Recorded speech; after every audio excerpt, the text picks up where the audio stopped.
এক মহিলা প্রশ্ন করছে ডক্টর জাকির নায়েককে যে আচ্ছা আপনি তো বললেন হিন্দু মুসলমান খ্রিস্টান বৌদ্ধ সব ভাই ভাই, তো সব যদি আমরা ভাই ভাই হই, আমি তো হিন্দু, ওই মহিলা বলছে আমি তো হিন্দু, তা আপনার মক্কা মদিনে আমরা যাইতে পারি না কেন? এটা কঠিন প্রশ্ন। আমি চিন্তা করলাম কি জবাব দেয়, আমার কাছেও জবাব আছে, কিন্তু উনি কি বলেন সেটা শোনা দরকার। উনি জবাব দিলেন, বোন আপনার বাড়ি কই? কই তো ইন্ডিয়ায়। জন্মস্থান কোথায়? এখানে। আমার জন্মস্থান এখানে।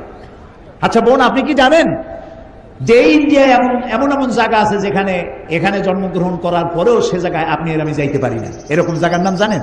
কোন এরকম জায়গা থাকবে কেন? আমি ইন্ডিয়া জন্মগ্রহণ করছি, সব জায়গায় যাইতে পারি।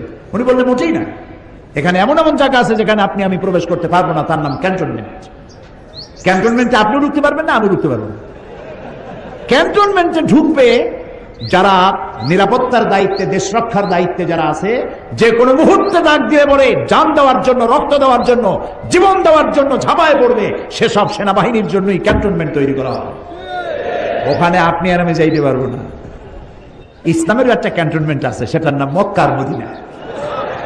ওইখানে ওই সব লোকেরাই যেতে পারে যারা আল্লাহর জন্য জান দিতে পারে, মাল দিতে পারে, রক্ত দিতে পারে।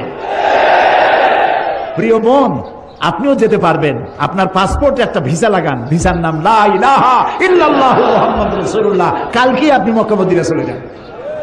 কি সুন্দর জবাব! আমার খালি দোয়াই আসলো যে আল্লাহ তাআলা কি ব্রেন তুমি তাকে দিয়েছো, সুবহানাল্লাহ।